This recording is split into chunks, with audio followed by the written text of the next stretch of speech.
All right, what's going on, WMMA fans? It's Combo Breaker 99. I am back with another video. All right, y'all, I just want to go back and do a quick review for LFA 147. They had like 3 fights on the card that I was looking forward to seeing, but I was just kind of busy, so I had to go back and actually watch all 3 of these fights again. I think I saw like one of them, but I forgot, man. I was just busy Friday and Saturday, so I had to go back and watch all 3 of these fights.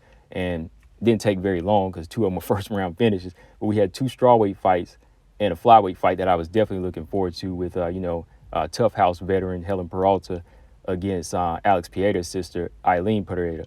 And she was making her MMA debut against Helen Peralta. So when I heard that, I was like, okay, I got to see what this girl is made of. Because if she's taking on Peralta in the first fight, she's got to have the goods. And I've seen some of her kickboxing matches. She's similar to her brother as far as like the frame and the height, and her mean streak. She comes in there with the killer instinct and the power and everything. But something still told me I got to rock with my girl Helen Peralta in this fight because Helen is too skilled. She's still a veteran. She's gritty. She may be, lacking the height in this fight against this type of fighter, but I knew she was going to go in there and execute her game plan that a lot of fighters usually have trouble, neutralizing. Even like the fighters with experience have trouble with a fighter like Helen Peralta. So I still had to pick her in this fight, which she did win a unanimous decision. But I'll talk about that fight here in a minute. Man, the first two fights I was looking forward to, the strawweight fights, crazy first round knockouts, man. Crazy first round knockouts for the women in LFA, in WMMA period, man. I mean, 2 young ladies making their debut, Jasmine Montoya and Amanda Macioce. Now, I've seen Macioce before, like before combat sports. She's a former power lifter, but you could definitely see in the physique that, yes, she is a power lifter, but you wouldn't think, like right off top for me, when I see muscles like that, I don't think that really translates to power. But this girl, she came in there with some technique and power in the opening seconds. I mean, this fight didn't even last a minute. Macioce, she came right out, playing no games, bringing power and pressure, backing up Montoya in the opening seconds. And before you could settle in, pow. Big right hand drops Montoya, and she finishes off with just like a few unanswered ground and pound shots. I mean, even if she didn't get them shots in, I think the girl was groggy, and she probably would have just laid down and called it quits because that shot, you could really hear it. I mean, that girl sounded like she hits like a truck. The way she just lined that shot up, hit her right on the jaw and dropped her. Matter of fact, I'll play like a little clip here. I ain't going to play like the whole setup because I ain't trying to get the channel flag, but I'm going to just play the sound of that punch just so y'all can experience after I finish this video. But yeah, Montoya wasn't fully out, but she was hurt, so the ref, he had to step in. Nice first round victory for Amanda Macioce. Maybe, like I said, I'll sneak in that clip for y'all at the end. Second fight I was looking forward to, Leslie Hernandez versus Jasmine Pouncey. Now, Jasmine Pouncey, she's a pretty solid striker. Leslie Hernandez, she's actually coming in 0-1. I want to say Jasmine Pouncey got like 5 or 6 fights, so she was a more experienced fighter here. But the more vicious fighter in this one was Leslie Hernandez. I mean, her Muay Thai was on point. Jasmine Pouncey, she's known for her stand-up. But Leslie Hernandez coming in 0-1, she wanted to get her first victory.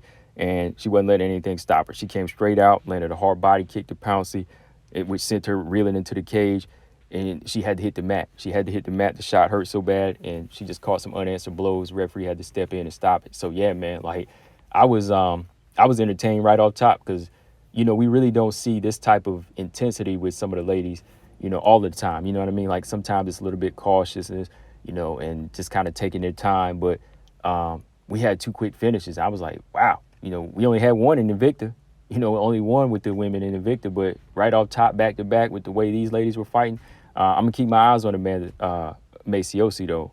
This girl packs some power. I mean, this was just a first fight, but I want to see if she can continue that reign, bringing that type of power. But yeah, man, going to the main event for me, Helen Peralta versus Eileen Piedra.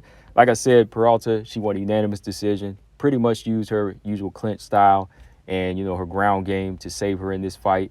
I mean, when Peralta was fighting on the outside, Piedra did have some success with her striking.